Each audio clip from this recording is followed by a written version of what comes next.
Hey, what's going on, everyone? This weekend is UFC 299, a complete banger of a card, stacked from bottom to top, and I'm going to go through every single fight on the card, break down how I think it's going to go, and give you a prediction for this weekend.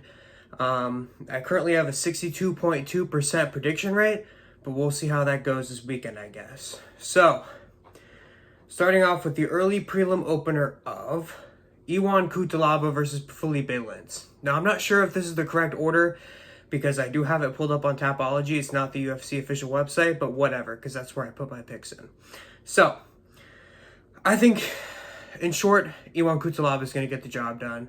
I honestly think Felipe Lins is just garbage. He's had arguably more fights canceled than Alex Perez, and we saw how that turned out for him last weekend. So, I think Cutelaba has the power advantage. I think he's a little bit of a more decorated striker. You can't really say he's a decorated striker. And, he has horrible fight IQ. He could just lose this fight based on that alone. But overall, I'm going to have to side with Ion Cutelaba. Sometimes he goes out there and he actually looks pretty promising. And other times he goes out there and he looks like an absolute bum. So I'm not going to spend too much I'm not going to spend too much time on this fight because, I have so many fights to go over. So I think my official prediction for that fight is probably going to be Ion Cutelaba via round 2 TKO. I think he's going to hurt Felipe Lins pretty badly in the first. Probably either rock him badly or drop him. Try to swarm with ground and pound probably at the end of the first round. But I think Felipe Lins will just barely survive to round 2. And then I think early round 2, probably in the first minute and a half, Ion Cutelaba will get the job done. Second fight on the card, Joanne Wood versus Maria Moroz. This is a disgusting fight, and it does not deserve to be on a pay-per-view of this caliber. There's not a lot to say here. I think Joanne Wood is complete garbage, and Maria Moroz is not good herself. I think she's better than Joanne Wood. I do think she'll win, but even then I question it. But Joanne Wood, how many times has she retired? I feel like she's retired several times. She just keeps coming back saying this is going to be her last fight, and I just don't even believe her at this point. I think she's completely checked out. I think she's going to probably either lose a decision where Moroz just grapples her the entire fight, just clinching her up against the cage, taking her down, rinse and repeat, because I do think Joanne Wood's a slightly better striker, but I got to trust Maria Moroz on this one, or Marina Moroz, sorry. Honestly, she could submit her as well. 6 of her 11 wins, I'm looking at Topology right now, are by submission, and Joanne Wood gets armbarred every other fight. So I could see her getting an armbar here and possibly getting a late second round, early third round submission. You wouldn't be surprised if all of a sudden, Maria Moroz shows some random power and just drops her and then gets a first round submission, but I don't even know. But overall, I think I'm going to go Maria Moroz by decision. Marina Moroz. I keep saying her name wrong. But, yeah, I think that's going to be it for that fight. I got a lot of fights to get to. Rebelis Despain versus Josh Parisian. This fight doesn't even make any sense. Rebelis Despain is coming into the UFC. This is going to be his UFC debut. He has something ridiculous, like an 86-inch reach or something. Largest reach, largest wingspan in the entire UFC. Longer than John Jones, who's been known that, with that physical advantage of just his frame size, has been able to beat so many guys. And I just think Josh Parisian's on his way out. 2 fights ago, Dontel Mays was dry humping him on the ground, slamming his head into the canvas. You can't even take this guy seriously. I think he's going to get KO'd in, the first minute, easily. Rebelis Despain, I think I saw some crazy stat where his last 3 fights combined were 19 seconds of fight time because he's KOing his opponent so fast. Olympic Taekwondo striker, and I know Taekwondo doesn't always exactly transfer to MMA as well as other combat sport backgrounds, but I just think he's going to be too big, too strong. The only way Josh Parisian could win this fight is if he somehow was able to wrestle him. But I just don't see that happening. I think Rebelis Despain is way too big for him. I think he's going to have a massive power advantage. I'm going to go round 1. head kick KO, or maybe he drops him with a right hand. He has a really nasty right hand, and then he just follows up with hammer fists on the ground. So I'm gonna go to Spain via round 1 KO, either head kick or hammer fist on the ground. Moving up on the card, Mateus Gamrot versus Rafael dos Anjos. I can't believe this fight is the third fight. I mean, again, the bout order could be wrong, but if this is true, it just shows you how good this card is. Mateus Gamrot, a top 15 lightweight in the world. Rafael dos Anjos was ranked at welterweight. I don't know if he still is after his loss to Luque and now moving back down to lightweight. But honestly, I don't really have too much to say about this fight. I think the story of this fight is really just going to be Gamrot just chain wrestling the entire fight, just taking him down, grinding him out. Pause. But I think he's just going to keep... I think he's going to continue to grind him out, and I think he's probably just going to... I mean, I don't think he's going to TKO him. I mean, Dos Anjos is relatively tough, but he's 39 years old.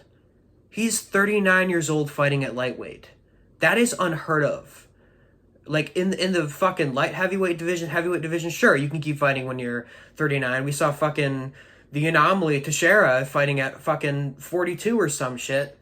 So, I honestly think Gamrot could get, like, a late fourth round, fifth round TKO. Or, sorry, not fourth. I'm backing up, it's a main event. Late third round TKO. But, honestly, I think he's just going to win a decision. I think he's just going to wrestle the hell out of RDA. I'm looking at his Tapology right now. RDA's career not looking that great. I mean, Vicente Luque is not even known for his grappling, and he out-wrestled RDA the entire fight. And I get, okay, that's at 170, whatever. But I just think, RDA, I think this may be his last fight. He's super plotty. He's almost 40 years old. I think he's just going to get taken down, rinse and repeat. And I think Mateus Gamrot probably wins a 30-27 decision. Moving up on the card, Curtis Blades versus Jailton Almeida. Now, I did look online before I started the video. I saw this is the prelim headliner, but I'm just going to do it in the order that I have it here. This is a banger matchup. I mean, Jailton Almeida, he's just looked like a killer. He's super hungry. He wants to become a champion. He's been competing, I mean, way above his, normal weight. He should be a light heavyweight, but he's just fighting all these, borderline obese heavyweights, just taking him down and submitting them. And I know people are going to be like, well, he didn't submit Derek Lewis. Who is really submit Derek Lewis? Let me check something real quick. I really don't think that many people have submitted Derek Lewis. I have it right here. So, Derek Lewis, 2 losses by submission, got submitted by Sergey Spivak. Okay, Sergey Spivak isn't that great, but, I mean, I think Spivak is kind of, I mean, I don't want to say underrated because he isn't as great as we thought he was.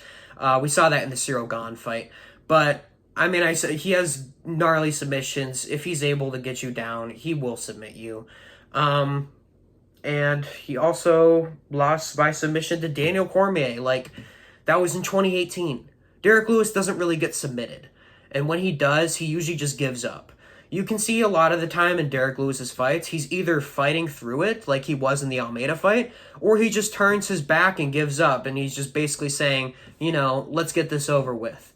So, I mean, with this whole rant, you probably could guess who I'm picking. I'm picking Jailton Almeida. I think he's going to submit Curtis Blades. Curtis Blades has gotten so much hype over the years. People think oh, no, now it's time for Curtis Blades to become champion. Now that Francis Ngannou is gone, it's Blades' time.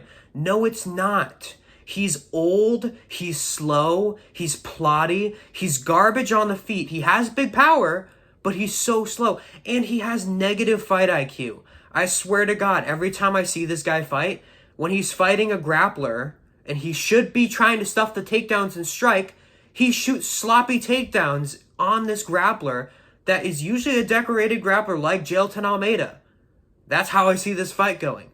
Or vice versa. If he's fighting, a striker that you should be shooting your takedowns on, even though he has terrible entries, he probably wouldn't get them anyways. He's so slow. I know I keep saying that, but he really is so fucking slow. But, I mean, he'll just stand there and bang with them and they just get KO'd.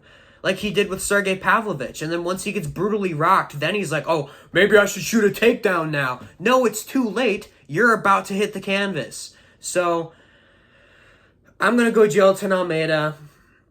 Second round submission. I think he'll probably just out-grapple Curtis Blades in the first round. Curtis Blades is going to try to strike with Almeida, and he's going to try to grapple with Almeida, which I think is a terrible choice. I think he's just going to get all his takedown stuff in the first round. I honestly think Jailton Almeida may be a better striker at this point in time as well. I know we haven't really seen it, but he's fast. He's a fucking specimen. I mean, just look at the guy. What is in the water in Brazil? I swear to God, this guy is literally a freak of nature. He's strong as fuck. No way Curtis Blades takes him down with those slow-ass entries. So I think Almeida could honestly beat him on the feet in the first round, and then I see Blades trying to panic shoot in the second round, and then Almeida either gets a guillotine or gets on his back and rear naked chokes him, or I just think he's definitely going to submit Curtis Blades in this fight. I could be wrong. I mean, I don't really think Curtis Blades has been submitted that much either, but let's be real. Curtis Blades, he's old, he's past his prime, and the dude just doesn't know how to fight anyone. His fight IQ is, absolutely terrible. Yeah, I'm going to stick with it. I'm going to say Jailton Almeida, round 2, rear naked choke. He gets a guillotine while Curtis Blades shoots in on a terrible takedown attempt, transitions to the back, and chokes him out in the second round. But I could also see him just stinking it up in there and just getting a 30-27 decision win. But either way, moving up on the card, Macy Barber versus Caitlin Surinarma. I did not say that right, but whatever. Also known as Caitlin Chookagian. She recently got married. This one's a bit interesting. I think Caitlin Chookagian, or Surinarma, I think she's being massively underrated in this fight. I don't think Macy Barber is that good. I mean, 80% of people on Tapology picking Macy Barber is outrageous. I think it's a 50-50 fight, honestly. I think Caitlin Surinarma, she's a cleaner striker. I do think Barber's the better grappler, but I think Surinarma has good distance control as well. But what this really comes down to in this fight is I honestly think Caitlin Surinarma has been pretty inactive. We haven't seen her in 2 years, basically. So we don't really know how she's going to look out there. And Macy Barber's just been tearing through competition recently. She beat Amanda Ribas in her last fight. I picked Amanda Ribas against her. I honestly thought she was going to get destroyed by Ribas. So I think she shocked the world there. But I still don't think that's an equivalent to her skill level, necessarily. But I'm going to go Macy Barber. I'm going to say 29-28 decision. I do think Caitlin Chookagian will probably steal a round off her, but I don't think there's going to be a finish in this fight. I honestly think it's probably going to be a pretty boring fight. Caitlin Chookagian trying to keep her distance, trying to pump the low kicks, trying to keep her to the body, keep her away, and Macy Barber just crashing forward, cutting off the lanes, and I just think she's probably going to box her up in the pocket and win probably 2 rounds that way. I'm going to say she wins the first and second, and Caitlin Chookagian wins the third by just a split hair. So I'm going to go Macy Barber, 29-28 decision. And yeah, moving up on the card, CJ Vergara versus Asu Almabayev. To be honest, I don't think this fight's going to be super exciting. I mean, I'm looking at Topology right now. Vergara's decent everywhere, but not good anywhere. I think Almabayev will dominate this fight, most likely. I think he's just going to put a grappling clinic on Vergara. Vergara has repeatedly shown in his career that he does not have good takedown defense. And what is the one thing Almabayev wants to do to you? Repetitively chain wrestle you up against the fence and take you down and try to ground and pound you. So, I mean, I do think CJ Vergara has a chance. I mean, what am I saying? I'd give him a 10% chance of winning this fight. I think he's going to get absolutely mauled. Almabayev has insane submissions as well. For his, level of competition, obviously. I don't think he would hold up against higher level competition necessarily. But I think Almabayev looked pretty good against his last fight against Ode Osborne, and I think he's gonna submit what's his face? CJ Vergara. Sorry. I think he's probably gonna submit CJ Vergara in the second round. I see it being an arm triangle. Actually, you know what? No, fuck that. First round submission for Asu Almabayev by arm triangle. He's just going to repetitively take down CJ Vergara up against the fence. CJ Vergara is going to get frustrated, try to get a hip, and then he's just going to give up a fucking angle for that arm triangle, and I think it's going to be nasty. I think he may even get choked out cold, but we'll see, I guess. I'm not extremely confident on that prediction because I don't really follow Almabayev. I haven't watched Almabayev's career outside of the UFC, but from what I do know, I do believe he will submit CJ Vergara. Moving up on the card, Pedro Munoz versus Kyler Phillips.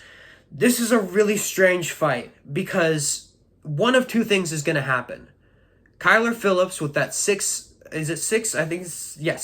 reach advantage is either going to be able to just teep to the body, throw the jab, and keep Munoz at base, kind of similar to what Vera did, but the reason I'm going to pick Pedro Munoz by decision. And the reason I'm going to pick Pedro Munoz is he was able to close the distance against Vera, and I don't think Kyler Phillips has that same pop that Vera does to make Munoz a little bit more tentative like we saw in that fight.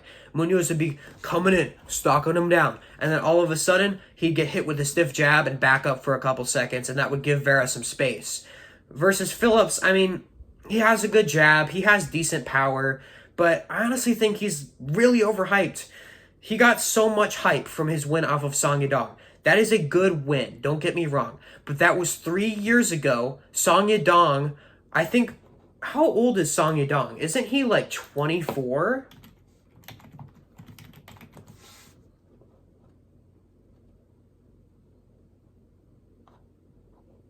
Hold on. Song Yadong, okay, he's 26. Either way. Song Yadong was 23 in that fight. Like, that's a totally different Song Yadong.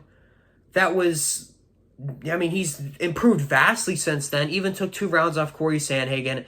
KO'd Ricky Simone in the 5th round of his last good performance, I should say, because the Chris Gutierrez performance was absolute garbage. Even though I don't really blame Song Yadong for that, I think Chris Gutierrez was running from him the whole fight. You can't really discredit Song for that. But either way, I mean, I just think...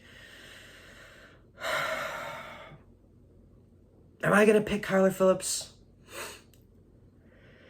Excuse me. No, I'm not. I think he'll probably steal around. He's fast. He's long. He may be able to outpoint Pedro Munoz in the first round. But I ultimately think Pedro Munoz is probably going to get going, and he's going to be landing those low kicks. It's going to limit the movement of Kyler Phillips. And I think he's just going to stalk him down, land some good boxing combinations in close, and I think he's just going to, cruise to like a 29-28 decision. I don't really think this fight's going to be, something you have to be glued to the screen to watch, but I don't think it's a terrible fight for the prelims. Crazy. But yeah, we shall see, I guess. On to the main card. Michael Venom Page versus Kevin Holland. Another debut, just like Robelis de Spain, but Michael Venom Page, you can't really compare the two. He's much more decorated inside of MMA. I believe he was the Bellator 170-pound champ. Pretty like 90% sure positive that he was the Bellator 170-pound champ. And I mean, Bellator gets a bad rep. Everyone's like, oh, Bellator is the dollar store version of the UFC, which to some extent is very true. But I do think Bellator has some good fighters, and I think this is a great sign from the UFC. I feel like, they should try to snatch up as much good talent as they can from other organizations whenever they can. And I know a lot of people are just kind of spite picking against Michael Venom Page, like, oh, we want to prove the UFC's the best, so Kevin Holland's definitely going to win. But I got some news for you. Kevin Holland has terrible fight IQ. He literally just shows up for a paycheck, I believe. Like, he doesn't... sometimes I'm watching a fight. He could have won against Jack Della Maddalena. Easily could have won. If he implemented his style a little bit better and actually tried in that fight, I firmly believe he could have turned that fight around for himself. But I don't know if he's just an idiot or he just doesn't care about losing. Probably a little bit of both.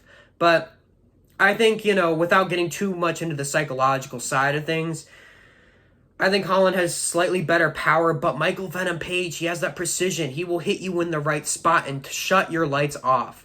However, Kevin Holland's got a granite chin. I don't think Michael Venom Page is going to KO him in this fight. However, I do see Michael Venom Page rocking him with like a spinning wheel kick or a jumping switch kick, something fucking ridiculous, a spinning back fist. Kevin Holland's not going to see it coming. It's going to may even just be like an off balance knockdown, or he just gets rocked badly. But either way, I think Michael Venom Page is going to win this fight by decision. I'm going to go 30-27. I think he's going to outstrike Kevin Holland every round. And Kevin Holland, I mean, I don't think he's even going to shoot any takedowns. He definitely has the grappling advantage. He has great submissions. But like I mentioned earlier, he has negative fight IQ. I also think Michael Venom Page is going to be more motivated than ever. He's going to be like, this is my shot. This is my UFC debut. If I want to make anything out of my UFC career, I have to beat Kevin Holland. So I think he's going to be drilling that takedown defense. I really do. And I just think Kevin Holland is not going to be prepared for this fight at all. And he's just going to look like a bum. Moving up on the card. Petr Yan versus Song Yadong. Holy shit, I love this fight. So, I recently had a take that's really pissed people off about this fight, and I'm picking Song Yadong, and people are going to think I'm on crack, but I'm about to tell you why.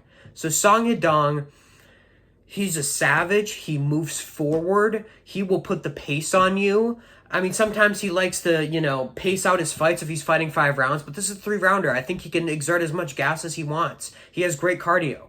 So does Yan, and Yan has good counter-striking, but Petr Yan ultimately does his best when he's moving forward. And I think he's going to have trouble moving forward against the power of Song Yadong, as well as Petr Yan is such a slow starter. And I know that narrative's a little bit overblown, but to be fair, I don't really think he's going to be able to win the first 2 rounds off of Song Yadong.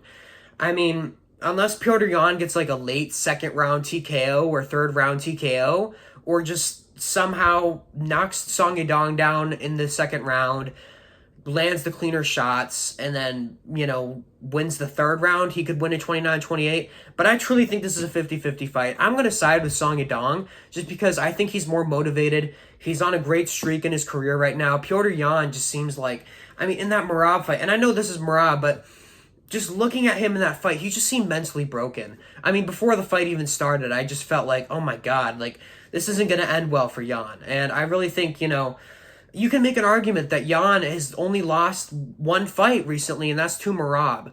But when you look at it on paper, I do think it affects Yan when he looks at his resume and sees where it's gone. I'm under the personal belief that he beat Sean O'Malley. I'm under the personal belief that he beat Aljamain Sterling the 2nd time, not the time with the DQ. And obviously he lost to Merab. There's nothing you can do about that. But I feel like every single time I've seen Yan fight recently, he goes down a caliber of confidence every single fight. So I think he's going to be really timid in this fight. He knows he needs a win, but I don't think he's going to put the pressure on Song like he needs to. And again, this could age like milk. This could be a terrible take. But this is just my personal analysis from watching these guys fight for a while. You can call me a casual all you want, but this is honestly what I see happening. I'm going to go Song Yadong, 29-28 decision, winning the first 2 rounds, losing the 3rd round to Petr Yan. Moving up on the card, Gilbert Burns versus Jack Della Maddalena. Another insane matchup, and I feel like another truly 50-50 matchup. Gilbert Burns, he's really only lost to the elite of the elite,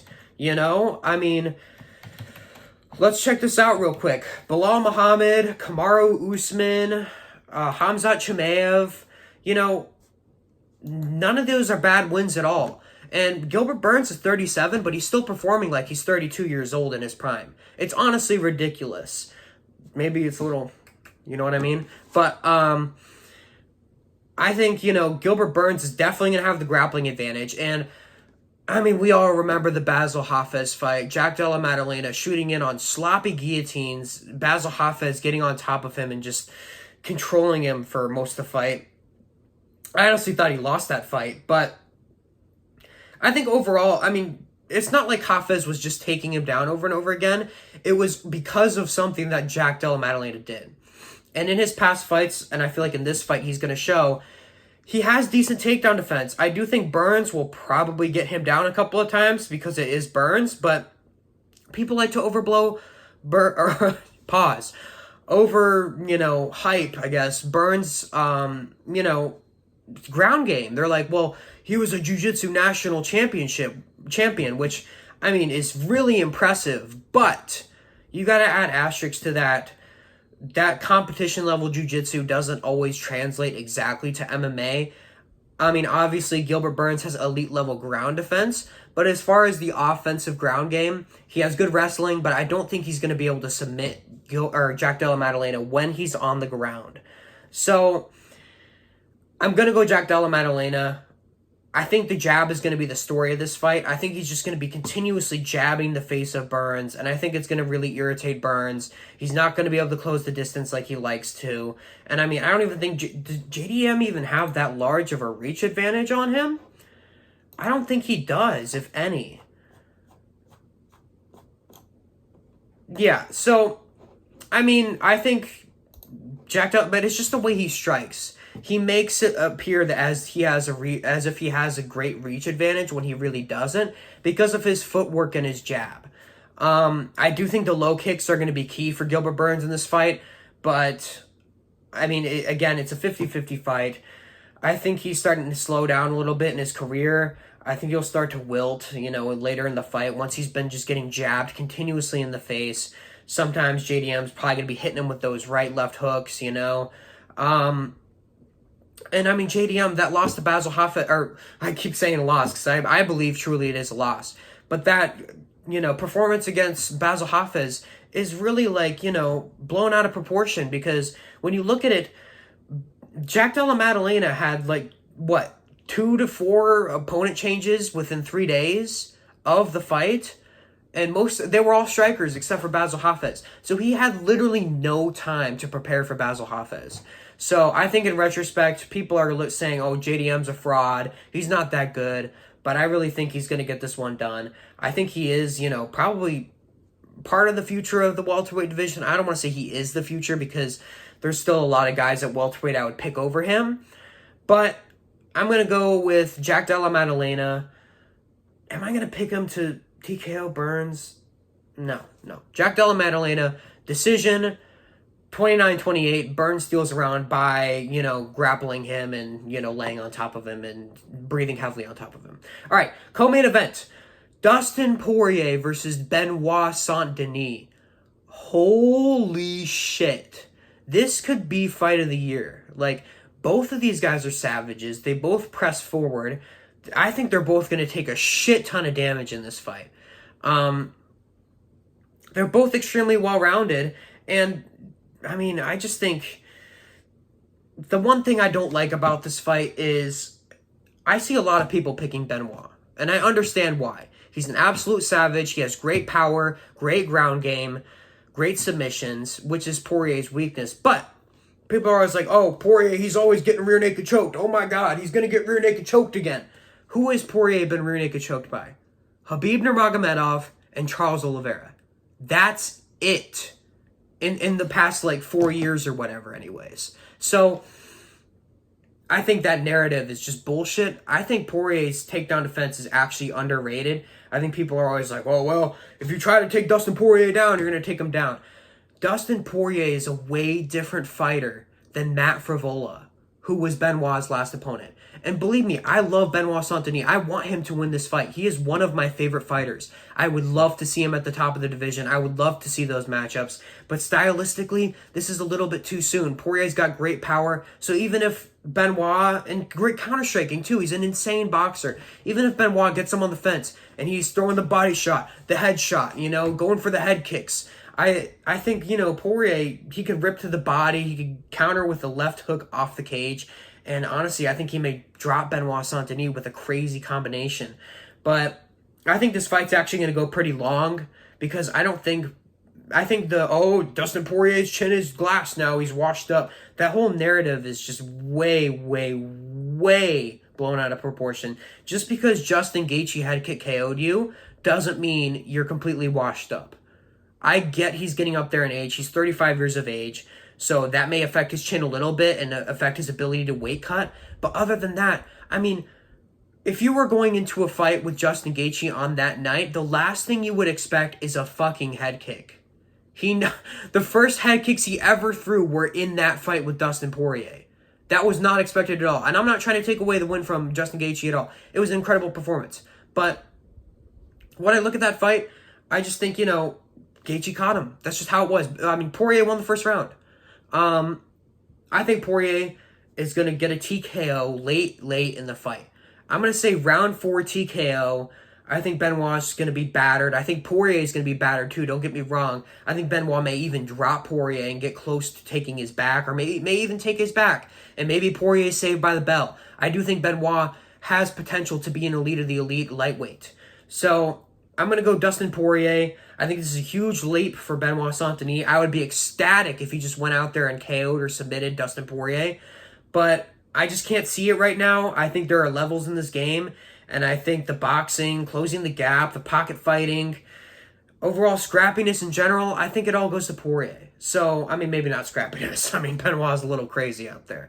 I mean, he was, French military special forces. So, anyways, Dustin Poirier, round 4 TKO.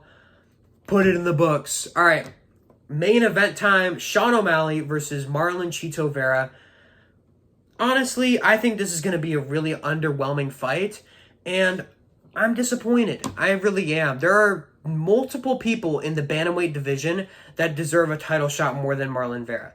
I mean, this is all obvious by now. If you know anything about MMA, the Dana White privilege Sean O'Malley is receiving is fucking insane.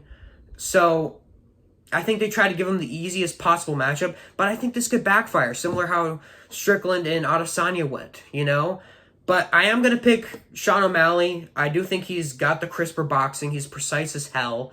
I've rewatched that first fight so many times. It was tit for tat the whole fight. But if the fight ended right before the perennial nerve kick was landed, I would have scored it for O'Malley, just barely. So I do think, and I think O'Malley's vastly improved since then. I mean, so has Marlon Vera, but not to the level that Sean O'Malley has. So I think Sean O'Malley is going to, I think he's just going to jab the hell out of him, move well, has good leg kicks. I think Marlon Vera is just going to be stalking him down the whole fight. He has criminally low output, even worse than Petr Yan. He just relies on his power. Could I see a world where maybe in the 4th or 5th round, when Sean O'Malley's pop is gone and he's a little tired and Marlon Vera's still coming towards him, he lands a head kick or some crazy fucking elbow up against the cage, or leg kicks him and, breaks his fucking legs or something. He's got pretty thin legs. But yeah, I could see that. I could see a world where Marlon Vera wins by late round 3 to 5 TKO or KO. But I just think Sean O'Malley, I think he's a smart fighter. I think he has good fight IQ. I don't think he's going to finish Vera, because Vera, I mean, dude, he's literally made out of the fucking shit Wolverine's claws are made out of. That's what his skull is made out of, I swear to God. He's never been finished, never been KO, never been submitted. But, I mean, just complete granite chin. I am going to side with O'Malley on this one. I am a little bit worried if it starts to get to those later rounds. I think the only chance O'Malley has to KO him is in the first round with, a crazy sniper shot. But, I don't see that happening. I'm going to go O'Malley probably 50-46, 50-45 decision. But, I mean, you never know. You literally never know with MMA. And I think Marlon Vera does have a chance of beating Sean O'Malley. But I give it a very slim chance. Honestly, I think I'm going to go O'Malley 50-45. Yeah, I'm going to go 50-45 decision. Hope you guys enjoyed. Let me know what other kind of content you want down below. I'm going to leave a list of my Tapology links and everything you need to see my stats, to see my pick rates, to see my picks every week if you want. Let me know if you guys want any more, interaction. I can make an MMA Discord. I can do anything. But hope you guys enjoyed. Let me know what you thought in the comments. Please leave a like if you enjoyed the video. This was a long-ass video. And I'll talk to you later. Peace.